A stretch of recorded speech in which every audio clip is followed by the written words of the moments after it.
Yeah, good evening, everybody. Today I'll be talking about current evidence in ovarian reserve. You will be having probably this question as a short note or something in your exam.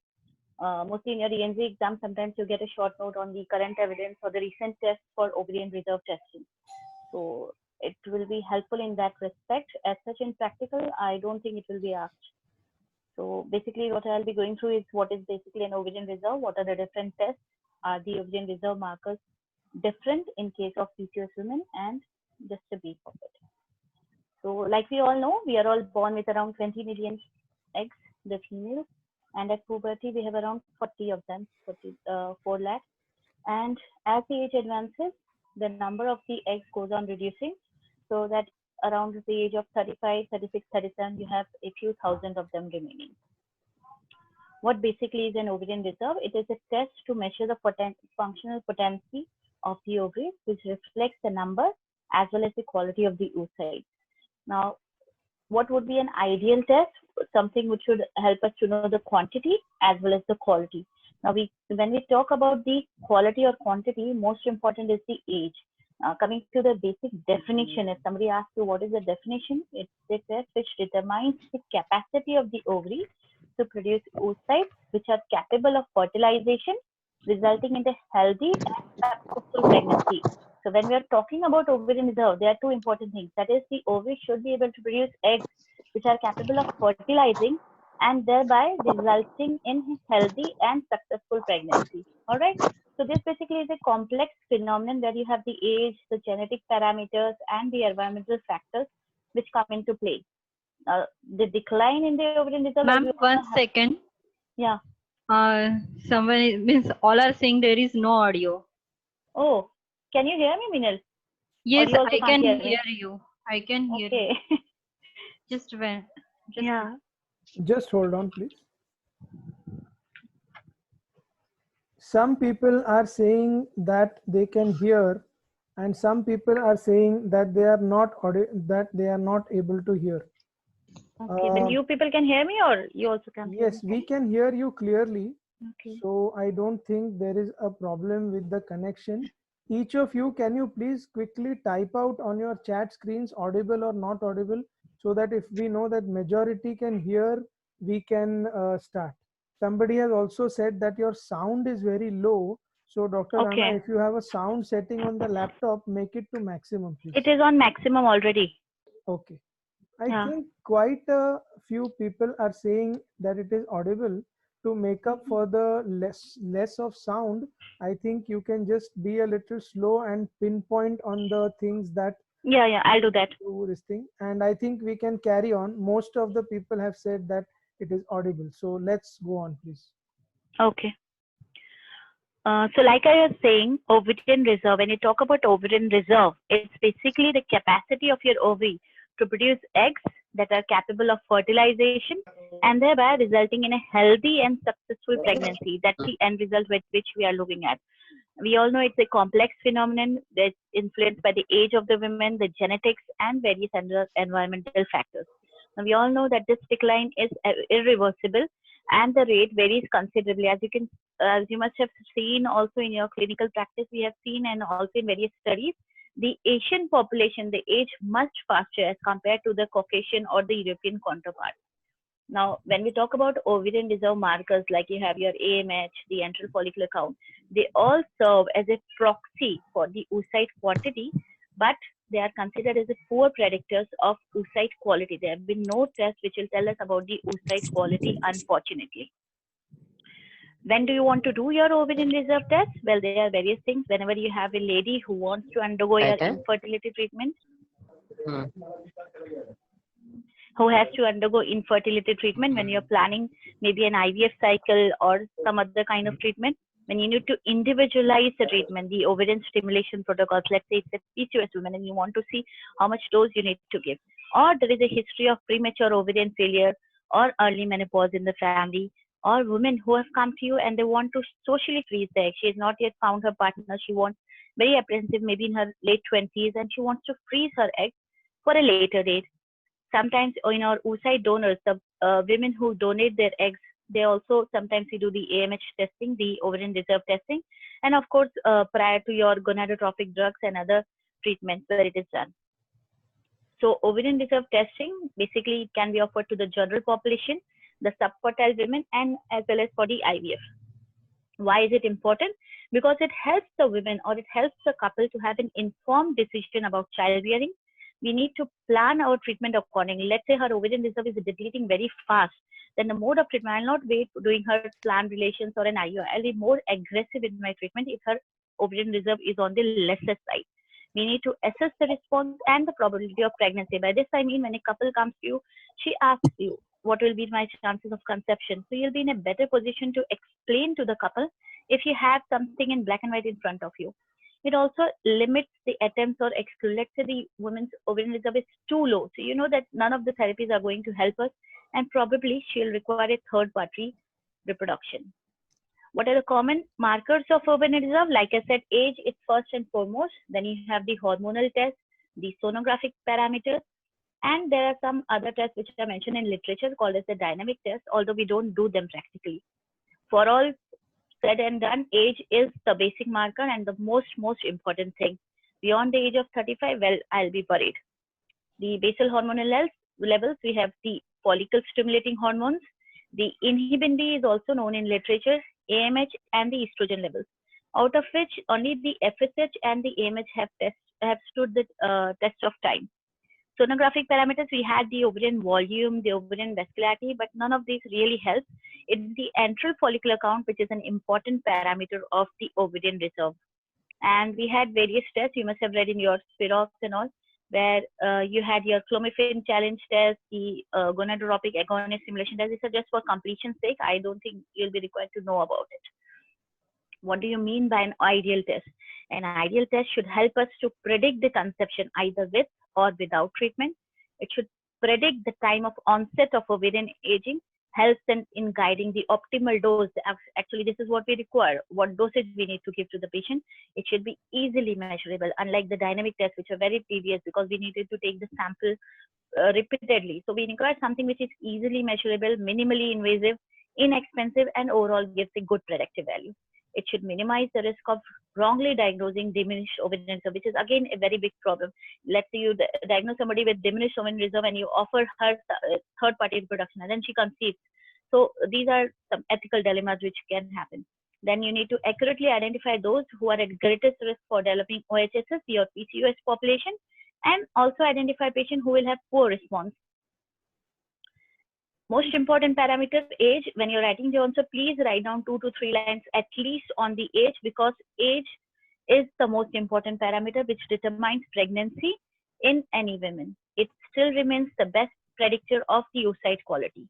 Now we need to understand that chronological age alone has got limited value in this. You may have seen some women who are maybe in their late 20s and early 30s and still you have diminished ovarian reserve. So age is one of the important parameters. But more than the chronological age, it's the biological age which is more important. What happens with aging? Well, the number of follicles reduce. Also, the oocyte quality goes on reducing.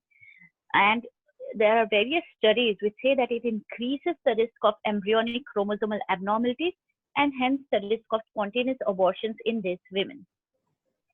This is another study in human reproduction which says the same thing, that decline in fertility with age is both qualitative, by which I mean that the number of oocytes goes on reducing, as well as qualitative, that is the egg quality also goes on reducing.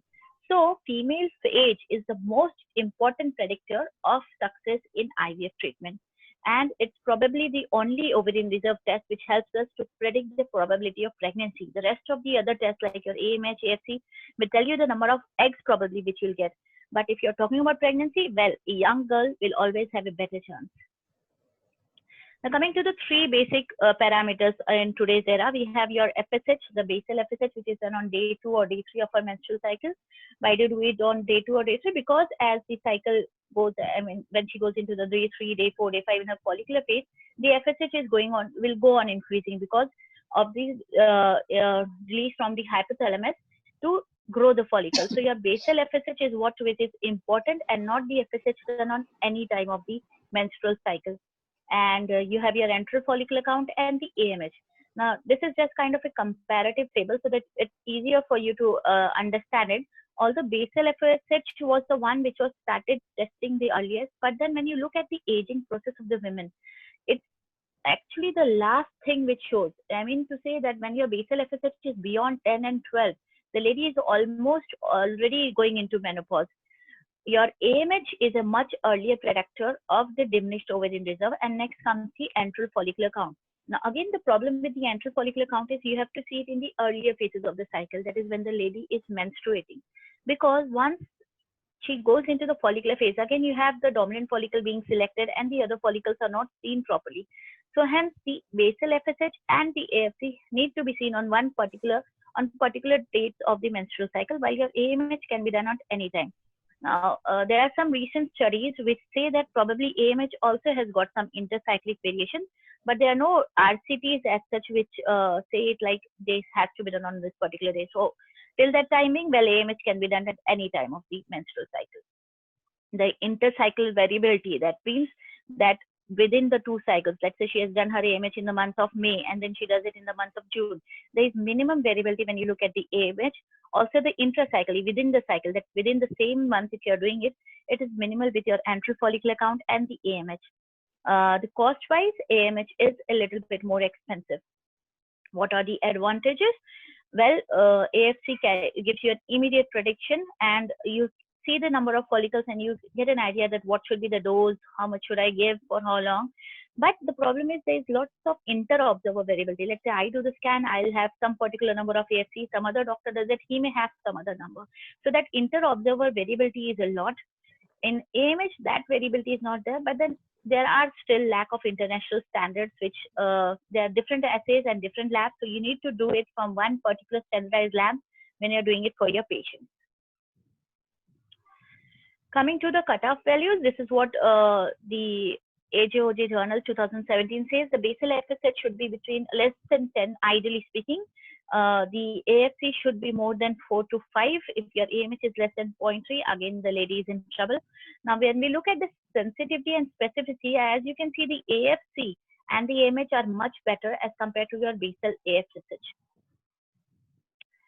How do we understand? What do we mean by the AMH and these different parameters? Well, the ovarian reserve markers, if you see, the resting pool, we do not have any kind of a hormonal test or to see what will give an expression about the resting pool in the ovaries.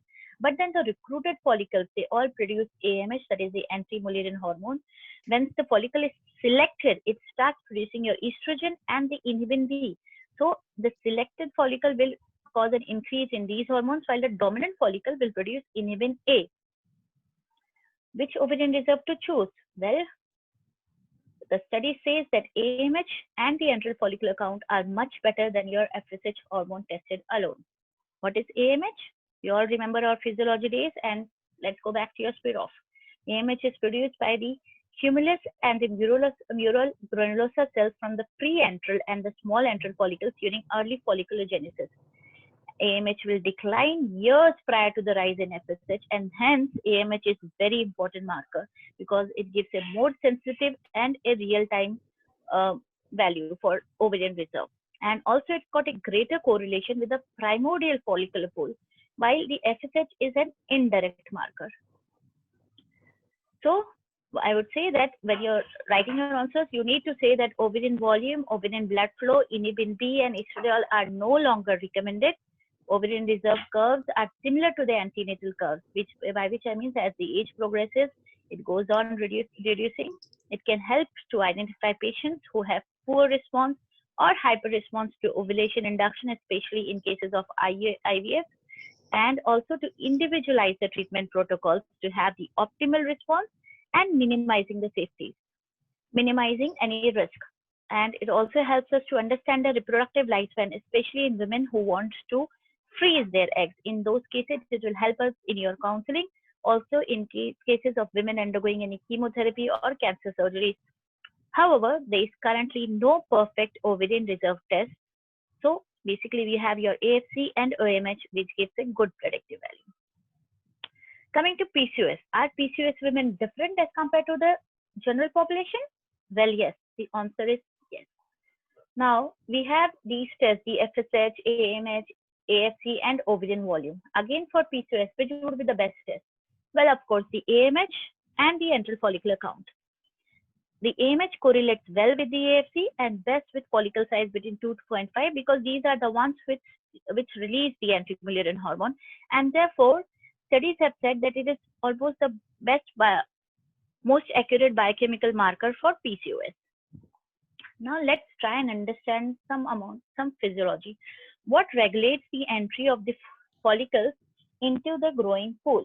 Now, there is a model called as the knockout model for AMH gene. The AMH basically has got an inhibitory effect on the early follicular recruitment. Therefore, it prevents the entry of these early follicles or the primordial follicles into the growing pool by reducing their follicular sensitivity to FSH. So your FSH is acting, but because the AMH is raised in these PCOS women, these follicles are not entering from the primordial pool into the follicular stage. The AMH remains highly expressed in these cumulus cells of the mature follicles. Now, this inhibitory effect of AMH on the FSH induced, so this is your AMH which has got an inhibitory effect on the FSH cytochrome P19A enzyme, leading to reduced estradiol levels, and has got an inhibitory effect itself on the follicular recruitment. And also it reduces the number of LHS receptors in the granulosa cells. So basically, the more the AMH, the lesser the number of follicles which are entering your follicular stage, and this is what happens in your PCOS patients. So AMH is basically regulating the follicular growth initiation and also increasing the threshold for your FSH sensitivity. So these PCOS women require much higher dose of FSH for the follicle to be selected, and then it starts growing. Until the small antral stage, the AMH secretion is stimulated by the FSH, as you can see over here. Now, estrogen production is under the influence of FSH is impaired by this inhibitory effect of AMH. So, on the aromatase, and when the estrogen reaches a certain threshold in these large antral follicles, it is capable of inhibiting the AMH expression through your enzyme, that is estrogen receptor beta enzyme, which predominates in the growing follicle, and thus it overcomes this stimulation by the FSH.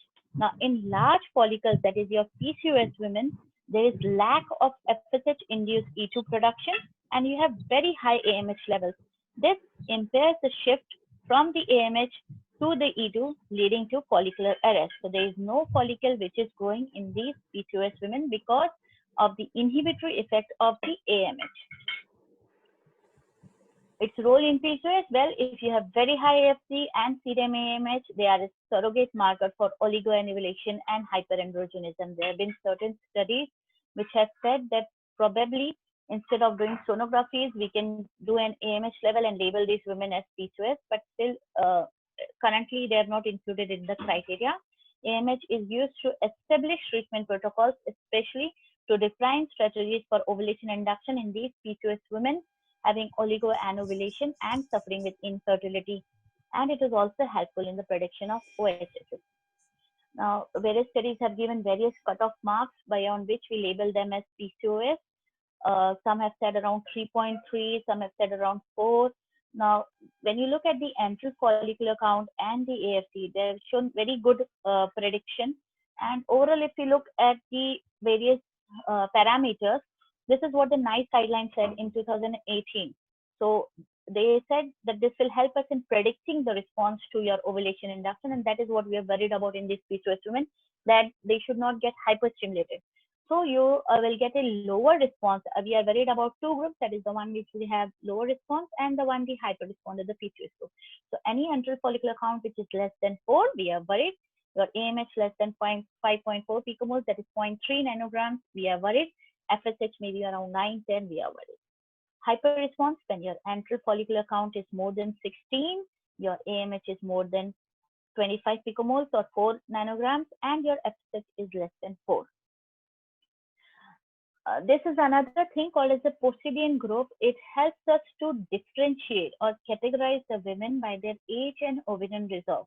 This will just help you when you're writing your exam paper. Maybe in the last, if you mention this, you might get a distinction. So it is one of those things which you can just add to it. So the Posidian group, they just labeled and divided these patients who had poor ovarian reserve. So sometimes the lady is young, it seems like she has a good response, but then you do not get such kind of good response when you're stimulating the lady. So you basically divide the whole cohort of women into four groups. So you have low prognosis with good ovarian reserve. They could be either young poor responders or old lady that is more than 35 who is a poor responder, which is and then you have the poor ovarian reserve. They have older women with poor response, and they have younger women who have got poor response. Now, why is it important? Because PCOS women, despite having increased central follicular count, sometimes you see they are poor responders. So you have a group where you have good adequate response. The lady is less than 35 years. Her central follicular count is good. AMH is good. But still you see the response is not there. Other side, you have a lady who is more than 35 years. Again, the ovarian reserve is surprisingly good in her. But then you are not seeing a good response. And then you have the other one where the age is less and the ovarian response is on the lesser side. So the ability to retrieve the number of oocytes necessary to obtain at least one euploid embryo for transfer in each patient was the important criteria. It compared basically the Posidian criteria is based on the fourth. What is fourth? That is the follicular output rate. What do you mean by that? So once you are scanning the patient on the day of trigger, and the tray of, so you have stimulated the patient throughout her menstrual cycle, maybe for 9-10 days, and when the follicles look mature, that is around 17, 8, that's around 7. नहीं कल से ही शुरू हुआ है PG Express. That is around 17-18 millimeters in diameter, and you are about to give her trigger. So the ratio of these follicles to the number of small antral follicles, that is the small follicles which are not, which are kind of telling you about the ovarian reserve, which are less than 8 millimeters. It is the ratio of that. So it gives us, it helps us to know the ovarian sensitivity to gonadotropin. It also evaluates the ovarian sensitivity to your FSH. So the follicular output ratio is a very effective qualitative as well as a quantitative marker of the ovarian response to your gonadotropins. Why does it help me? Well, it helps me to have a decision about the treatment protocol. What protocol will I require? Whether I require an antagonist protocol or an agonist protocol? What kind of gonadotropin I need to give? Should I give her HMG or should I give her pure gonadotropin? And these are the various things on which it will depend. So what the study found that the number of retrieved oocytes was highest in the high fourth group. So the more obviously the more number of follicles which you're seeing, the better number of oocytes you'll get when you're doing the oocyte retrieval.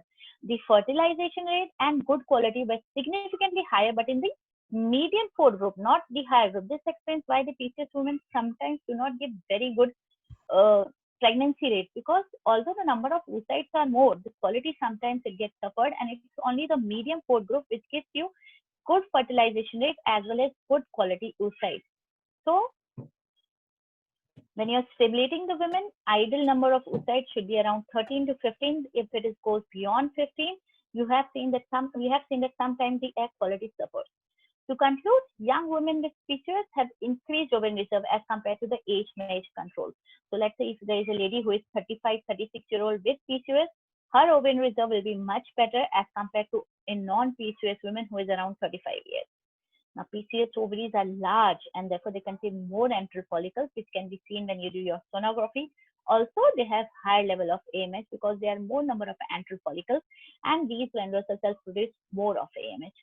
AMH is crucial in maintaining the right tempo of folliculogenesis, because this is AMH which basically has a hold on the number of eggs which are going to enter from the primordial follicle into the follicular phase, and it's therefore one of the most important ovarian markers and a crucial factors undermining the female fertility. For all practical purposes, AMH as of now is the best biochemical marker because it's easy to measure.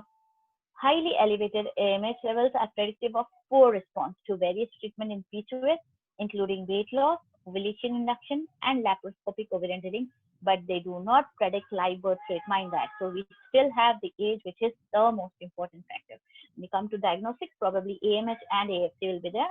Dr. Priyanka will be talking about the ultrasonography part, so I've not included the AFC much in my talk. Thank you, everyone. Ma'am, can you repeat slide 20 to 24, please?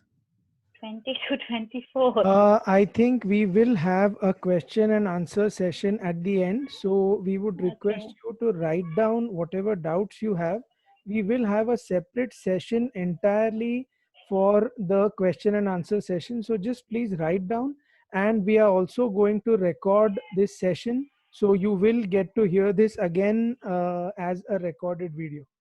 Now, before I begin my next talk, we have with us somebody, an extremely distinguished personality, Professor Bruno van Arendal. He is joining us all the way from Belgium. Professor, could you just say a hi to everyone here? Hi everyone. You can hear me? Can Yes, you Yes, hear me? sir. Yes. we can hear you loud and clear. Just for a short introduction, Professor Bruno van Arendal is an extremely prominent figure all over the world in the field of gynecological endoscopy. I have had the good fortune to train under him maybe about 12 years ago. He has trained the likes of Professor Stefano Bertocchi and many more, and an extremely prominent name in Europe, all over the world, past president of the International Society of Gynec Endoscopy, and now the medical director of the International Society of Gynec Endoscopy. So we are honored to have you with us. This is the first time that we are doing this kind of program online. And the idea of doing this program is that a lot of students here do not have the required exposure to gynec endoscopy. So it is really considerate of you that you have come to attend our talk today. And if you could just have a couple of words from you for the students before we get on with the lecture. Thank you very much for this very kind introduction. It gives me too much honor. I'm a gynecologist and I started well years ago with gynae endoscopy. And at this, so I would like to wish all of you very, very much and very great success in trying to actually bring this minimal invasive surgery. And then we include also vaginal surgery. And you got in India, for example, Shri Shet, a friend of mine who is one of the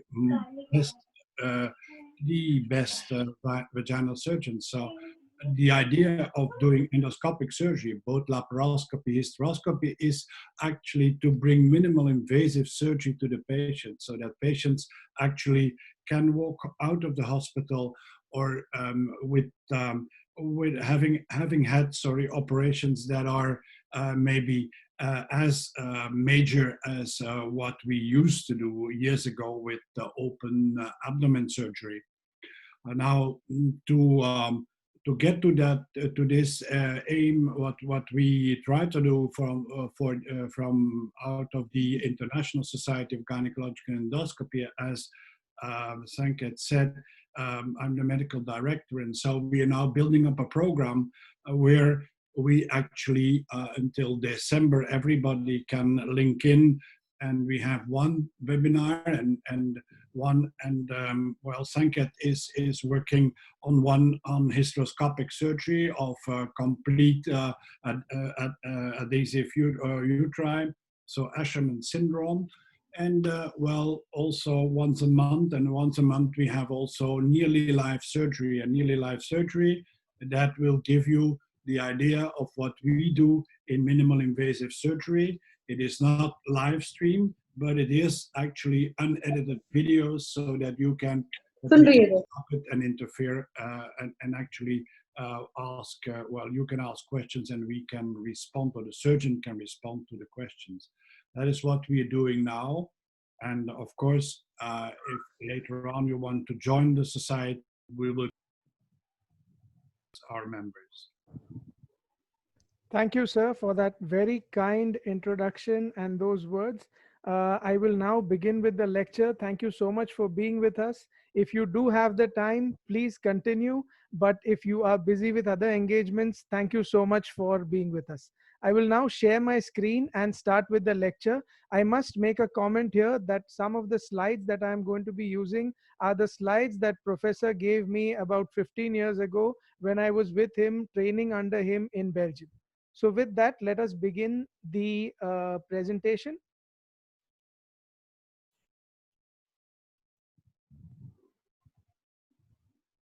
Right. So the topic that we are going to discuss today is energy sources and electrosurgery. Now, this essentially is an extremely important topic as far as the exam is concerned. Let me remind you again that we are looking at this presentation first from the examination point of view. So it is very important that you take into consideration what is asked in the exam. That is number one. And number two, of course, you must take into consideration the learning part of it, which you will understand as we go by. So as per our experience so far, we have noticed that there are a variety of questions that have been asked to several students under this category of electrosurgery and energy sources. And these questions have been asked both in the theory examination as well as in the practical exam. So it is very important to know what are we talking about. Often the um, terms like monopolar energy, bipolar energy, or terms like harmonic, and terms like vessel sealing systems. All these terms are used, but nobody really knows in the exam what these terms mean. And because now this constitutes a very, very basic part of the curriculum, it is imperative that you know this properly. So having said that, let us start off directly. I am going to switch to slideshow now. Meenal, you are in charge. In case there is any problem with the transmission, please feel free to interrupt me at any time, because once I go to slideshow, I am not able to see any one of you, and I do not know if my voice is audible or if my presentation is visible to you or not. Is that okay, Meenal? Yes, sir. Fine. Right. So now let us look at the types of energy that we have. So essentially, we have only two types of energy. One is the monopolar and one is the bipolar. Okay. We have the monopolar energy and we have the bipolar energy. Now, in these two types of energy, there is a third type of energy that has now come up, which is not actually a different form of energy, but it is bipolar energy used in a different form. So that third type of energy, for the time being, let us label it as an advanced bipolar energy, also referred to as a vessel sealing device. Okay. And the fourth type of energy that you are concerned with, at least as far as the exam is concerned, is the ultrasonic energy. So we have four different types of energies: monopolar, bipolar, advanced bipolar or vessel sealing, and ultrasonic energy. Let's go to the next slide now. We are having some problem with advancing the slides, so I think we will just stick to the regular way, not the slideshow. Please give me a minute to go back to the part that we were discussing.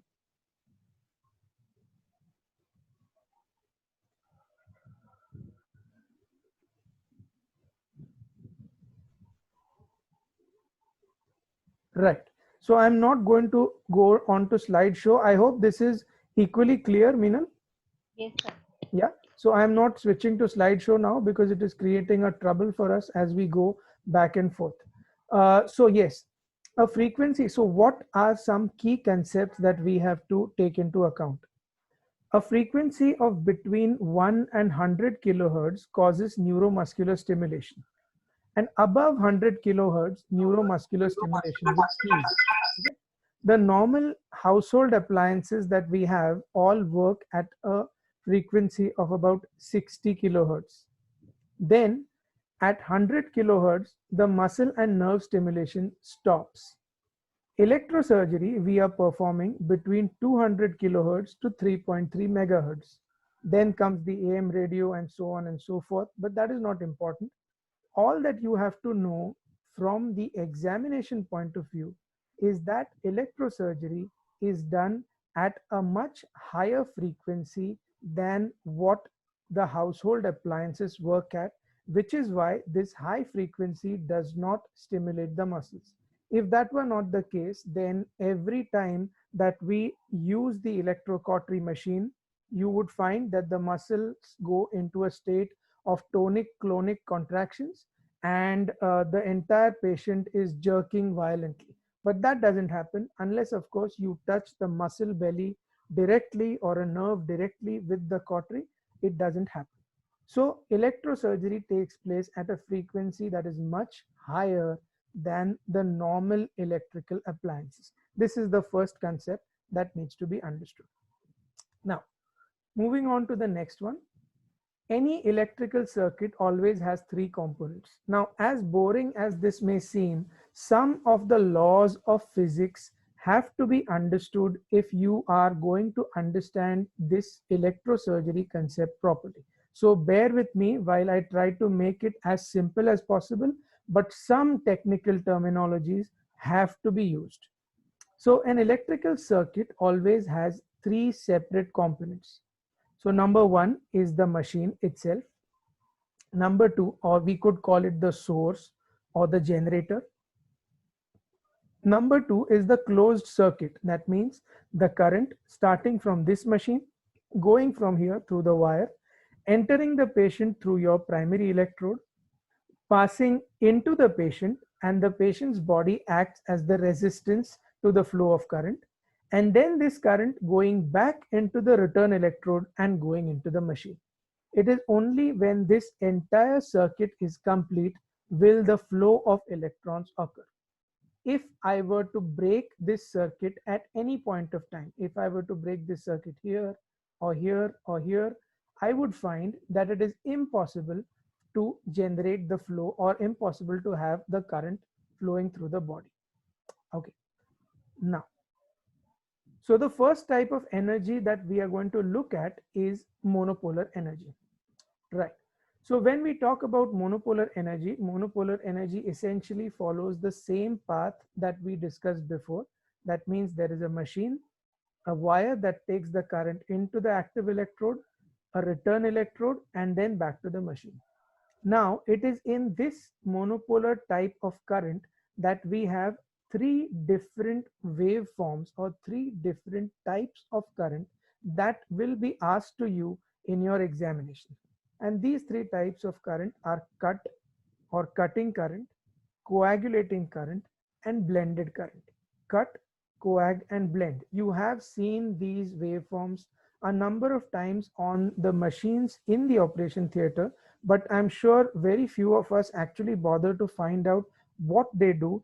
In fact, it is almost always the operation theater assistant who is changing the modes, and you are just giving him instructions that I am not finding that the cautery is working as well as it should.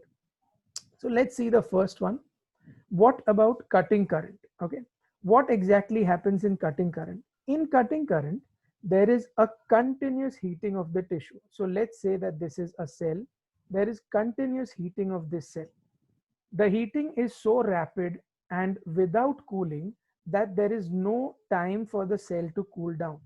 This cell explodes because of the heat. The intracellular fluid inside the cell expands and the cell explodes. This exploded cell gives you the effect of a cut. So the cell that you are touching or the cell that through which the current passes practically explodes and the tissue gets divided into two parts. This is cutting current. Again, continuous heating of the tissue causing heating of the intracellular fluid. The cell explodes because of the heat, and the exploded cell then gives you the effect which we call cut. Quite different is the coagulating current. In coagulating current, there is intense heating of the tissue, but it is for a short time. There is intense heating of the tissue, but it is for a short time. And more important than that, this tissue heating phase is followed by an off period or a cooling period. So you are heating the tissue, but you are giving it some time to cool. Then you are heating the tissue again, then you are giving it time to cool. And you will find that the liquids disappear due to the heating. That means rather than bursting, the cell actually dries up. This pause moment gives a dried or coagulated cell, and you get the coag mode or hemostasis. I hope this difference is clear. This coag mode can be simulated or can be considered quite similar to frying an omelette on a pan. If you want that the omelette be well done, you will not heat the pan to a great extent before you put the egg on it. You will gradually increase the heat so that protein denaturation occurs, and then you will find that you get a good omelette. Okay, so this is cutting energy and this is coagulating energy. So let's move on now. You've understood what is cutting current and what is coagulating current. Let's look at the current waveforms and how they are different. This figure in particular is something that is going to be very important from the examination point of view. Mind you, in the DNB exam, which is our national level exam, this particular thing or questions based on this concept have been asked time and again, year after year. In fact, I think just 2 years ago, there was a full question on this concept, which a lot of students came back and told me that we answered this question purely based on what we heard in the lecture that day. So this is something that really deserves paying importance to. Let's look at the figure on the extreme left, the pure cut waveform. You can see that the voltage of the waveform is low, but the frequency is high. That means you are having low voltage current coming to you at rapid intervals, not giving the cell any time to cool down. This is the pure cut current. On the other hand, if you look at the extreme right hand figure, you see that there is current which is coming to you in a very high voltage, but after one spike of current has come, there is a cooling period. After this cooling period, there is a spike again, which is of high amplitude. This is the coagulating current, and it is the difference in the delivery of current in these two modes which determines what action it will have on the cell. One more time to remember, the pure cut current is a low voltage or a low amplitude and high frequency current, and the coagulation current is a high voltage current but has got a low frequency with a cooling off period in the middle. Even if this figure can be reproduced by you in the exam, it will give you significant marks compared to someone who just is beating around the bush while answering on the Viva table or in the theory exam. So let us now look at how these current waveforms are different in terms of their actual effect on the tissue. Meenal, am I going fast enough or do I need to slow down? No, sir, perfectly going. Okay, I would appreciate if you keep looking at the comment section, and if students have any issues, I mean not queries, but issues related to the transmission or issues related to the speed of the lecture, they would keep putting it up and you can keep conveying that to me, because I cannot see anybody's comments when I am doing the presentation. Okay. So how do these current waveforms differ? We already said that the cut current has got a high frequency and the coagulation current has got a low frequency. The amplitude of the cut current is low, of the coagulating current is high. You have the figure here again for comparison. But the result on tissue is what we are actually looking at. So the cut waveform has got a fine cut with minimal lateral spread, whereas the coagulation waveform has got a coarse cut with a lot of lateral spread. We use this property, these two properties, to our advantage in surgery.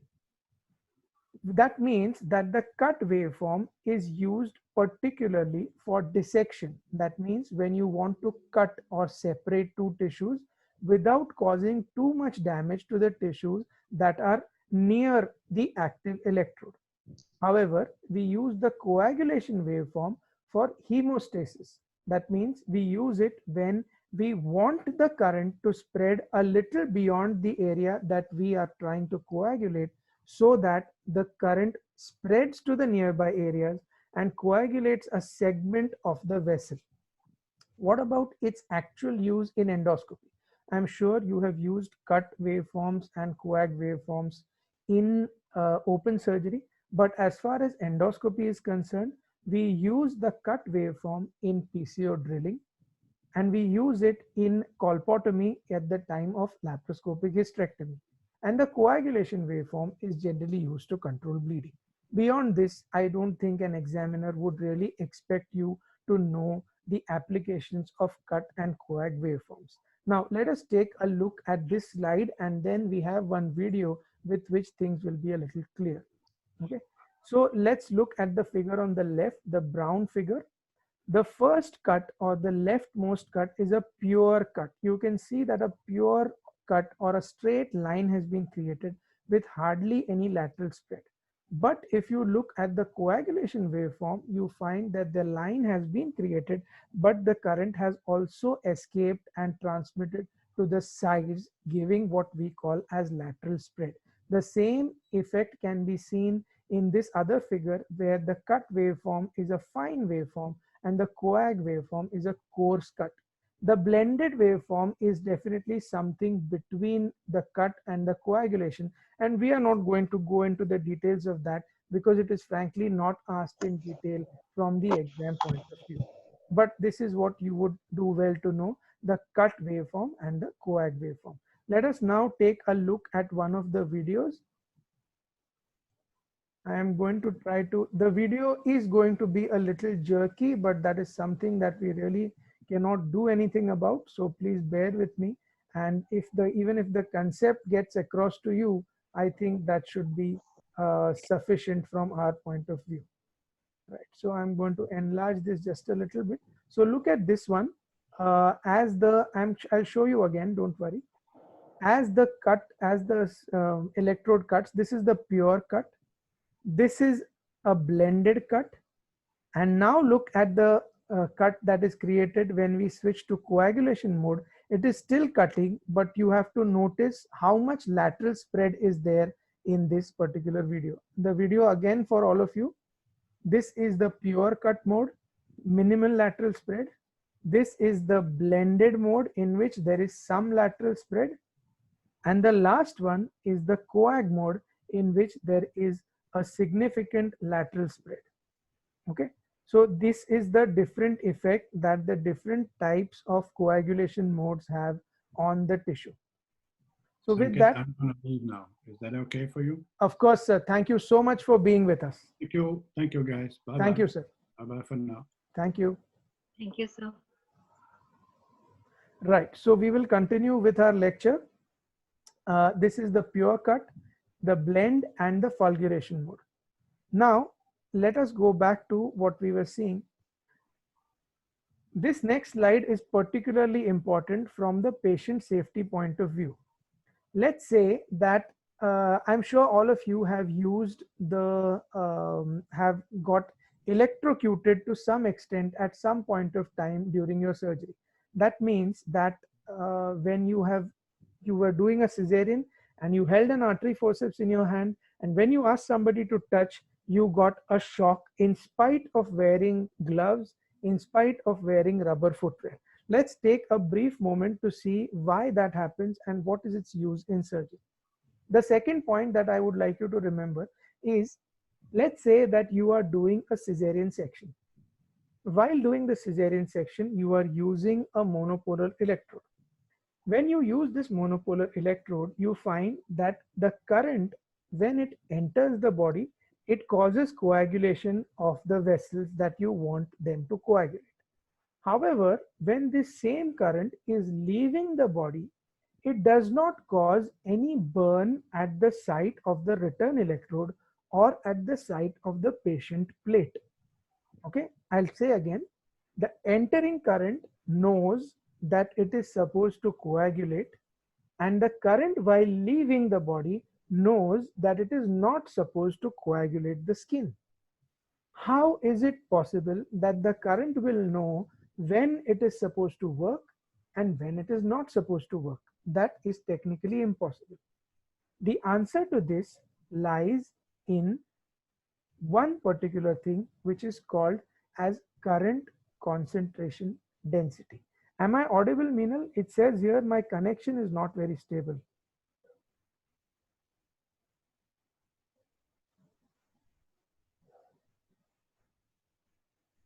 Hello?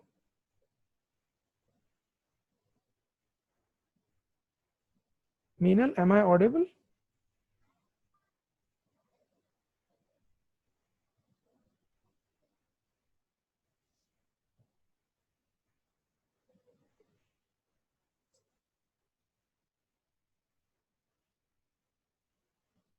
Meenal, I cannot see you or hear you.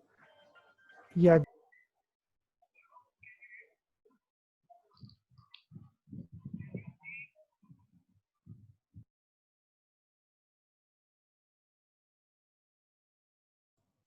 Yes, Meenal, can you hear me now?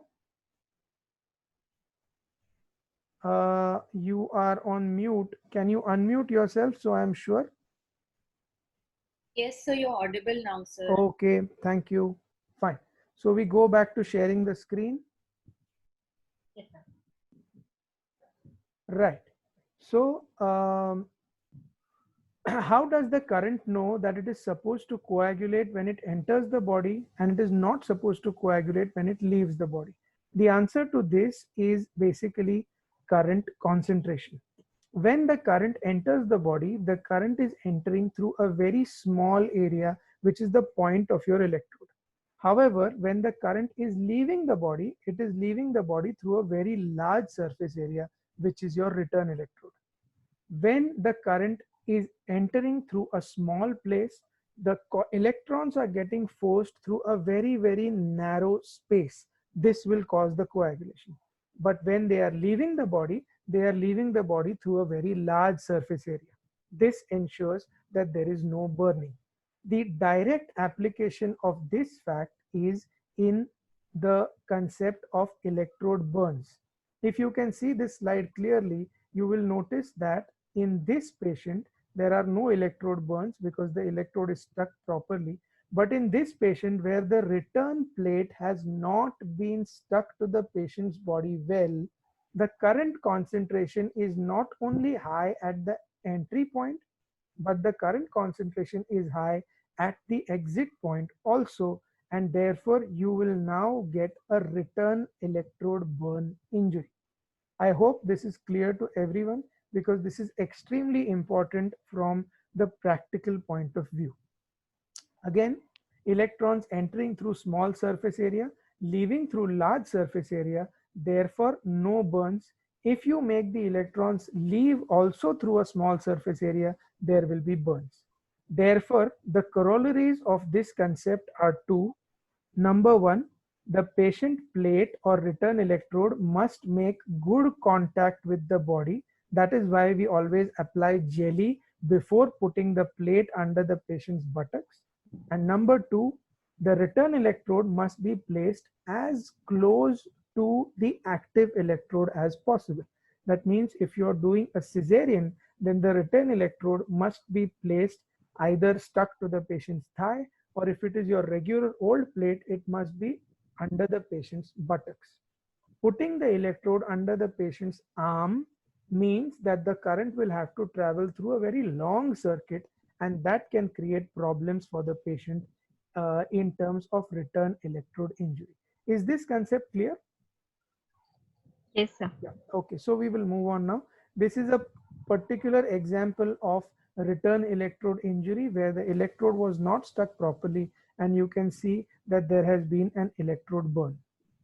This is the same concept. The current concentration and heat, as the surface area reduces, the current concentration gradually keeps on increasing. Now, this is the first concept. The second concept that is asked in the Viva exam sometimes, or more than Viva, asked in the theory exam, is the concept of capacitive coupling. Okay. For this, we have a small experiment. Let's say you take a small tube light. It is not connected to electricity anywhere. and you wind an electrical wire around it, and you switch the electricity on in this wire, you find that the tube light glows. Actually, this is impossible, but the flow of electrons inside the tube light causes the tube light to become electrically charged. This is one of the ways that capacitive coupling can be demonstrated. How does this translate to you in your actual surgery? Let's say that you have an instrument. In open surgery, you are doing a cesarean section and you have a towel clip that is attached to the patient's body. And your OT nurse is in the habit of winding the wire around the towel clip, and so that the electrode or your cautery handle does not fall off the table. You do everything properly, but at the end of surgery, you find that at the place where the towel clip was there, you have got an electrode burn injury. This is the reason why it happened, and the cause for this is what we call capacitive coupling. This much is sufficient to know. I have some videos. I will show you these videos now to demonstrate what this capacitive coupling can do. Okay, so let's look at these. There are 3 videos. Let's look at these videos one by one. So this is the first video that we are seeing now. Let's see what we are trying to demonstrate in this video. Okay, this is a monopolar instrument. The monopolar instrument, we are activating the monopolar instrument. Note that the tube light is not connected anywhere. Yet, in spite of activating the monopolar instrument, the tube light is glowing. How do you think this will affect the patient? What it means is, in spite of the monopolar instrument having an insulation on its body, probably somewhere there is a defect in the insulation. Because of this, the monopolar instrument is entirely getting charged. Therefore, it is not only the tip which is active, but the whole body of the instrument has become active. Now, God forbid, if there is a small piece of bowel or any other organ which is touching the instrument, the current will not only get transmitted to the tip of the active instrument, but also to the body of the instrument, and you will have a serious bowel injury. So this is the first example of capacitive coupling and why you need to know it. Naturally, in laparoscopy, you know that our vision is very restricted. We are only able to see what the camera shows us. Who is taking a look at the rear end of the instrument? Nobody. So if that is the case, then you will have a problem with capacitive coupling if your instrument insulation is defective. That's the first video. Now let's take a look at the second video. The second instance of capacitive coupling. Just see this video carefully. I'm going to pause the video for a second and explain what I'm trying to demonstrate. This is active electrode. Okay. This is a piece of meat. This is a scalpel, plain scalpel in the surgeon's hand. Meenal, am I audible or any issue? No, sir. You are audible. Fine. So this is an active electrode. This is a scalpel in the surgeon's hand, plain old scalpel that all of us use. What the surgeon is doing is he is activating the active electrode. I want you to note, pay attention not only to the tip of the active electrode, but also to the tip of the scalpel. Let's see what is happening. We will start again from the beginning. Pay attention to the tip of electrode and to the tip of the scalpel, both. Let's go.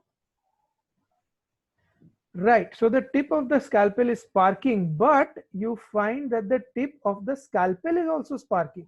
Active electrode I can understand, but the scalpel is also giving a spark. Note that the scalpel is not connected anywhere to any energy source. What is actually happening in this? In this, we are demonstrating the concept that electricity finds the path of least resistance. What do I mean by that? In the normal case, as we already discussed in the circuit flow, electricity will come from here.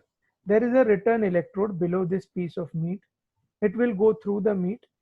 It will seek the path of least resistance. In this case, earlier, the path of least resistance was the return electrode. So electricity entered, passed through the meat, went to the return electrode, went back to the machine. Now, By introducing a metallic instrument close to this active electrode, the electricity has found a path of lesser resistance. Rather than jumping to the return electrode, the electricity is now jumping to the scalpel and activating the scalpel. How is this significant in real life surgery? When you have an active monopolar instrument working, another metallic instrument very close to that monopolar instrument is a very dangerous thing, because by the rule of electricity finding the path of least resistance, the other instrument can become active and you can have a burn injury. Is this clear? Yes, sir. Fine. So this is the video again for your reference. We will go to the last video now, and then we will go on with the rest of the presentation. This last video is particularly more interesting. Remember, these are concepts that have been asked in the Viva. This is not only for your academic importance. This is again capacitive coupling. Look at, so this is the instrument, this is the trocar, this is the abdominal wall through which the trocar has passed. Okay, you are seeing only this part under the camera. You are not able to see this part. But what is happening? Somewhere here, the instrument is a little faulty. This instrument is transmitting, because of the bad insulation, is transmitting current from here to this trocar. This trocar in turn is transmitting current to the anterior abdominal wall. Therefore, the current which should ideally act here is acting here, yes, but it is also acting here. And at the end of surgery, you will have large abdominal wall burns, and you will not find any reason why you had these burns in the first place. Let's take a look. Okay, I am firing, current is activating there, but current is also activating here. If the bowel is here, it will get fried. If this is the abdominal wall, this will get fried. Okay, so two separate points of activation. Other than this, there is a problem over here and there is a problem over there. Okay, again, if we start from the beginning, here there is a problem over here and there is another problem over here. So as you fire, you see that this is activated and this is also activated. So this is what is called as insulation leak and its subsequent problems. Okay, this is one of the complications of laparoscopic surgery. And when you write about burn injuries in your full answer, this is something that you can use to add value to your presentation or to add value to your answer. So that is all about monopolar energy. At least that is all that a student needs to know. We will now move on to bipolar energy. Okay. Now, bipolar energy is essentially the same as monopolar energy, with but one difference. The active and return electrodes are in the same instrument. Okay, that means the current leaves from the machine, goes to one end of the electrode, passes through the tissue, goes to the other end of the electrode, and goes back to the machine. Active and return electrodes are in the same instrument. Current flow is confined to the tissue between the two electrodes. If current flow is going to be between the two electrodes, that means 1, there is going to be no current flowing through the patient's body. 2, it means that if there is no current flowing through the patient's body, you do not require a return electrode or a patient plate when you are using bipolar energy. This is a fundamental concept that every postgraduate is supposed to know. If you are using bipolar energy, the current is flowing between the jaws of the instrument and a patient plate is not required. So let's move on. Bipolar energy, we already saw. Again, same thing. Monopolar energy, energy comes, enters, dissipates through tissue, goes back through return electrode. Bipolar energy, energy comes, goes from one blade, goes to the other blade, goes back to the machine. Okay. In this sense, because there is no energy flowing through the patient's body, bipolar energy is considered a more safe form of energy as compared to monopolar energy. By and large, this is the only thing asked in most Viva exams, which is safer and why.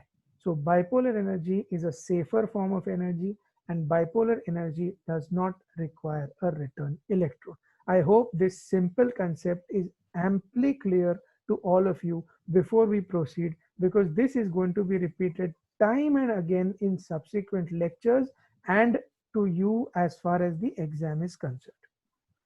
Okay, can we move on, Minal? Have we been audible so far, or anything that needs to be repeated?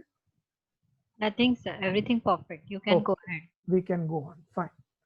Right. So now let's look at this one. Bipolar versus vessel sealing device. Okay, bipolar versus vessel sealing device. What is the difference between the two? Essentially, a vessel sealing device is pretty much the same as bipolar, but with some difference. Okay, let's see what that difference is. Uh, in a bipolar device, you have two prongs of electrode. Now, I'm going to stop screen sharing for a bit and try to switch over to the whiteboard to explain better. If again there is some technical issue, I'll switch back to the screen sharing. Okay, Yes, sir. I'm stopping the share now. I will share the screen again, but this time I think the whiteboard I have disabled. So sorry, we will have to go back to the screen itself. My bad. Okay, no problem. So I am sorry, but you will have to imagine now. Let's say that I am using this part of the screen to demonstrate. Let's say that you have a point here, which is called as point A, and you have a point here, which is called as point B. So I will show you on the thing. Suppose this one is point A, and this one is point B. When you're using bipolar energy, what do you expect? You expect the current to flow between point A and point B in one single straight line. Yeah, that's better. So current is flowing between point A and point B in one straight line, leaving from here, entering here, going back to the machine. However, as the current keeps flowing, we have seen before that as the current keeps flowing between point A and point B, it causes denaturation of the cells through the area through which the current is flowing. So suppose current has gone from this point to this point, this area or this line of cells has now turned into a coagulum. That means the protein has been denatured and this area has turned into a coagulum. When tissue turns into a coagulum or when it gets coagulated, it becomes a bad conductor of electricity because the intracellular fluid is lost. We all know from our old school principles that you need a wet tissue for energy to travel. Energy cannot travel through dry tissue. So when this area becomes denatured, then you have got a high resistance to the flow. Naturally, what are the electrons going to do based on the concept that we have seen before? Electricity is going to find the path of least resistance. So electricity, instead of traveling in straight line, will now start traveling in an arc. So the electricity will go like this, then this area will get coagulated, then further, it will keep going laterally, which we call as lateral spread. This electricity will keep spreading laterally until such time that you stop the current flow, or until such time that the machine says enough. I am not able to deliver any more current than my capacity now. Is this clear to everybody? In case any of you are feeling that this is too fast, please write in the chat and Dr. Meenal will tell me. Okay. So current has spread from this part to this part. It has become bad conductor. Now more lateral spread, still more lateral spread. Machine says I cannot pump any more electrons. The current flow stops. But do we need so much of lateral spread to actually coagulate this vessel? No. Probably in even 50% of this current, the vessel would have got coagulated. That is what a vessel sealer does. A vessel sealer is a bipolar which measures the impedance between points A and B. Impedance meaning that it measures How much is the resistance to the flow of electrons between point A and point B? Let us say that we have already pre-fed the machine that if the resistance between point A and point B is 0 to begin with, and once this 0 value becomes 50, the vessel is coagulated. Beyond that, putting any more current beyond 50 will only lead to more lateral spread without giving us any positive effect. So when this value is reached up to 50, the machine beeps. It says tick, tick, tick, tick. It gives me a signal and it says stop. Your vessel is now coagulated. So what is the difference between bipolar and vessel sealer? A vessel sealer is essentially a bipolar, but with measurement of the impedance between the positive and negative electrodes. When the critical impedance level is reached, the machine has a guard to tell you that you stop coagulation because your vessel is sealed. This is how the machine measures that vessel has been sealed. There is no other magic involved. I hope you understand what is bipolar and what is vessel sealer. So they want to repeat the lateral spread again. Okay. I wish I could draw, but I cannot. Let me see if I can draw somewhere else. Just hold on. Give me a minute. This is experimental, so it may not work, but let's see.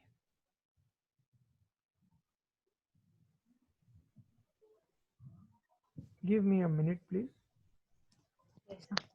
Right, this will work maybe now. So this is, you can see now, Yes, sir. this is point A and this is point B. Okay. Now, this is, what tool is this? Yeah.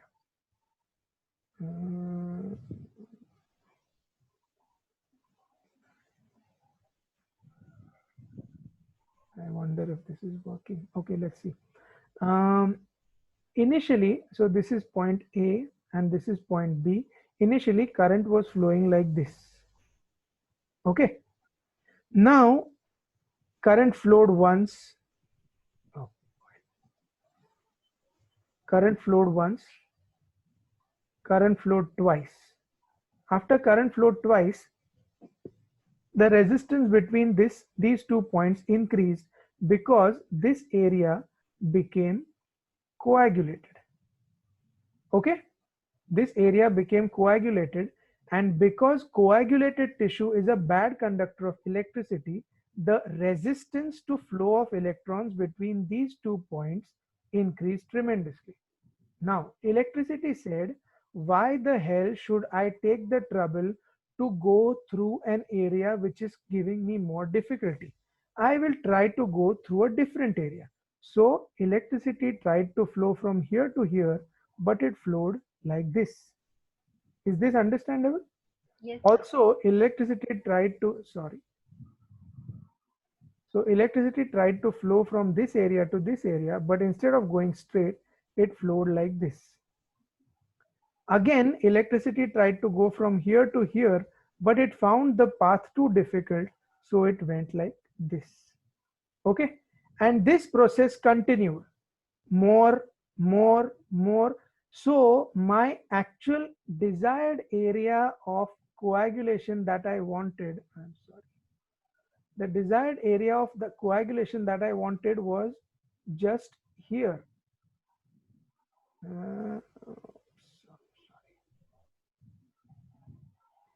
Maybe this will work. Yeah.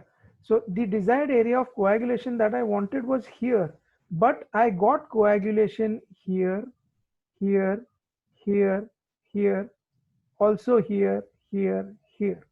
Imagine if this was the 2 ends of uterine artery and there was a ureter going below, this extra coagulation would have now gone to the ureter. This is lateral spread of current. Is this okay now? Yes, sir. Okay, I cannot possibly explain better than this. More questions we will have to take on separate chat because I have to wind up by 10:15 and Priyanka has to start. Okay, so I am not saving this.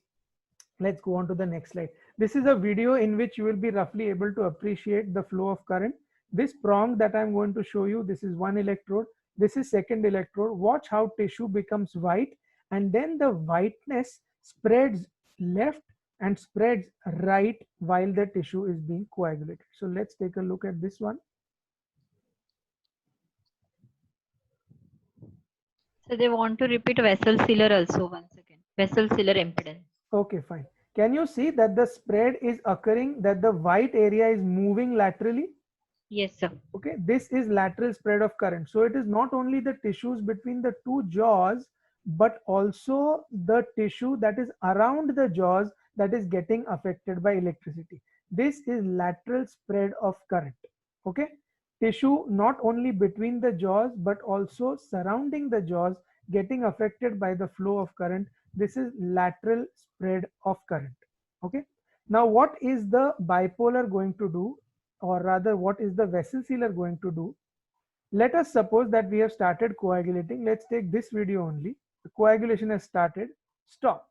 At this much point, I think that there is sufficient amount of energy which has gone to coagulate the vessel under this structure.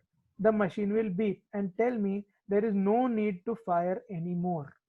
Okay, the machine will beep because it will measure the resistance between point A and point B, and it will tell me that the critical level of resistance has been reached. You will get a sealed vessel. Do not coagulate more, because by coagulating more you will not get effect, rather you will get side effect. I hope this is clear. If not clear, I will explain later on separate chat because it will become too long. Okay, Yes, sir. so now I'm stopping this video and we move on to the next part of the presentation. There is a second part that you need to understand when we discuss vessel sealing devices. I'm sure most of you have gone to shops nowadays. Because of Corona lockdown, all of us have to do some housework or the other. And I'm sure most of you have gone to the local grocery shops. In Marathi, we call them Kirana ka stop or shop, or Kirana ka dukan. Okay, I don't know what you call it, baniya or whatever it is. So when you go to the baniya and you ask him for let's say 200 grams of worth of kaju.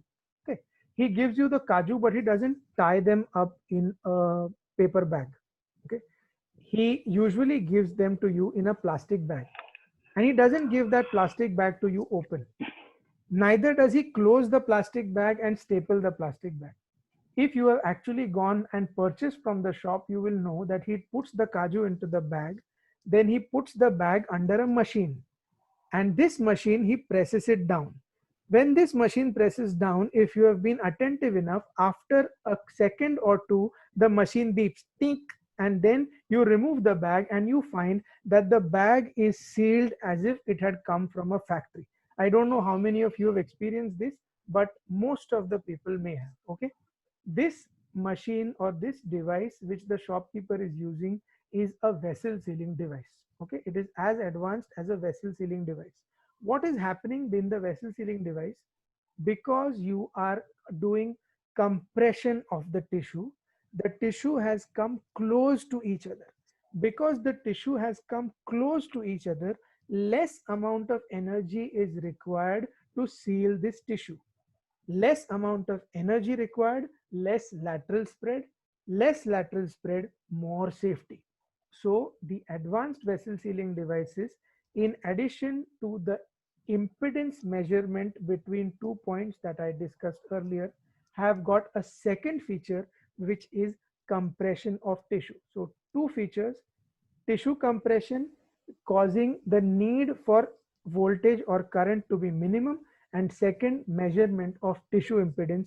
These are the two basic features of an advanced vessel sealing device. I hope this is amply clear. Okay, press the tissue, make the space between the two layers minimum. When you make the space minimum and you fire current, you are able to seal in least amount of current. This is vessel sealing. Now, when you look at vessel sealing devices, let us look at one video of what is the vessel sealing device. I think we have an audio on this one. If there is an audio, we will hear it. Otherwise, I will keep my commentary on. Right. You can hear the audio, Minal? No, sir. Okay. You cannot hear the audio. Fine. I will say again. Okay. So this is the vessel sealer coming in. Clamping the tissue compresses vessel walls. Current begins to flow, creating heat. Tissue proteins denature. Water turns to vapor and escapes. The fusion of the blood vessel walls occurs. A blade comes out from inside and the tissue is cut. Okay, I hope this was clear. I'll play it again. We are just demonstrating two specific things in this particular video. The bipolar has come inside, it has clamped the tissue, it has compressed the vessel walls so that minimum current is required. There is very little lateral spread of current because current is quickly going from point A to point B. Protein denatures, water turns to vapor, and then a blade comes out from inside which cuts the tissue into two parts.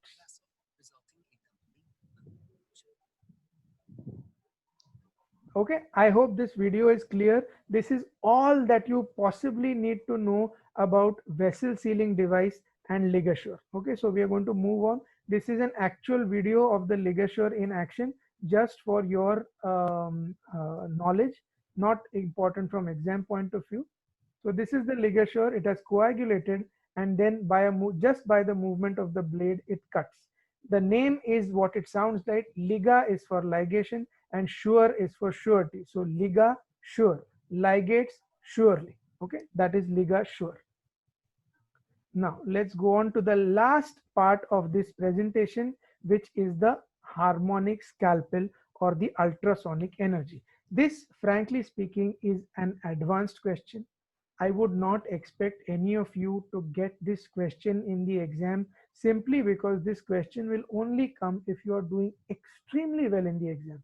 But just for the sake of 2 or 3 slides, I do not want to leave this untouched. So I'm only going to tell you 2 or 3 words that you have to remember and speak in front of the examiner if anything is asked about harmonic scalpel.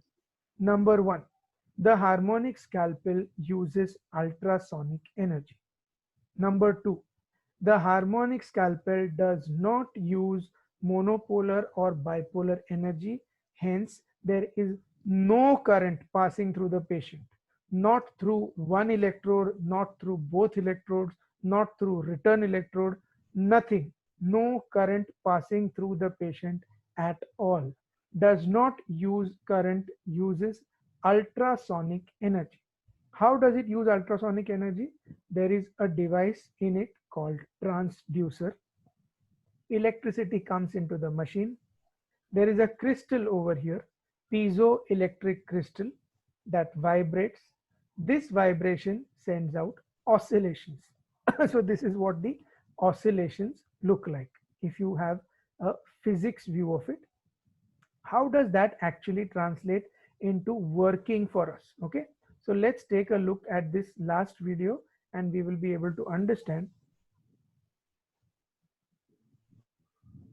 Right, so the video is visible to you. This is what the harmonic looks like. It has got a transducer. This part is called the waveguide, and this part or the tip of the instrument is actually what we are interested in. How does the harmonic cut tissue if there is no current passing through the tissue at all? This blade, black one, it moves to and fro, back and forth like a saw. Okay, the blade moves back and forth like a saw. In doing that, it cuts the tissue over which it is moving. So the tissue is caught between the two blades. One of the two blades starts moving, it generates heat and gets cut. Therefore, the harmonic is used more of a dissector than a vessel sealing device. It is more like a scissor with energy than a device for controlling bleeding. Okay.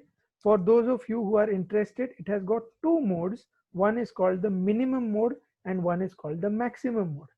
In minimum mode, what happens? the blade moves slowly. So it moves like this. The slower it moves, the more friction it will create and the more vessel sealing it will do. The slower it will cut naturally. And the faster it moves, the less heat it will generate, but the faster it will cut.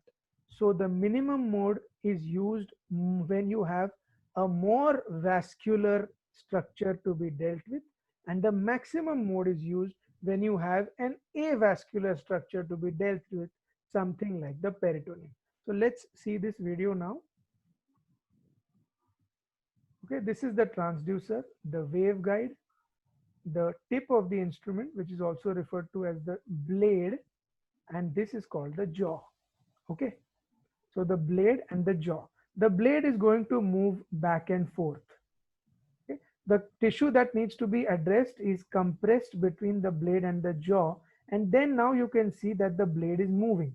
You cannot see it moving because it is moving so rapidly, but the end result is that the tissue is not only cut, but it is also coagulated to some extent. This is how the ultrasonic vibration occurs, but at a much faster speed. So I hope this part is clear. This is the vibrating blade, uses ultrasonic energy, no electricity passes through the patient, and the safest energy form known to endoscopic surgery till date. Okay, I hope this video is clear. Yes, sir. Right. So I think this is now the last slide of my presentation. Only one more word that you have to remember if anytime a full question on endoscopy is asked, and that word is called cavitation effect. It will take long time to explain what it means. So let's leave it at that. Just remember that there is an effect which the ultrasound creates, which is called cavitation effect. And because of this cavitation, there is bubbling of tissues. These bubbles grow in size and they burst. When they burst, they release some air. So the ultrasonic scalpel not only cuts, but like you infiltrate vasopressin or you infiltrate saline adrenaline while doing a vaginal hysterectomy, the creation of these air bubbles separates the two planes and gives you a more clearer field of dissection. Okay, I hope this is clear. This effect is called the cavitation effect. Not expected for you to know in the exam, but all the same, occasionally if you have a question that is asked to you, these are the two things that you have to remember. And the last one that you have to remember is what we called as the cavitation effect. So that concludes my presentation. We will try to take questions again in a separate question answer session. Please post them on the group. If you need, I am going to stop screen sharing now. We will take a 5-minute break because I've been speaking for God knows how much time. You people are also tired. We take a 5-minute break and then we resume with Dr. Priyanka's lecture, which is on ultrasound. Extremely important, probably more important than this lecture that I have given now. So thank you everyone. I am stopping my screen sharing and we meet again in just 5 minutes for Dr. Priyanka's lecture. Thank you, sir.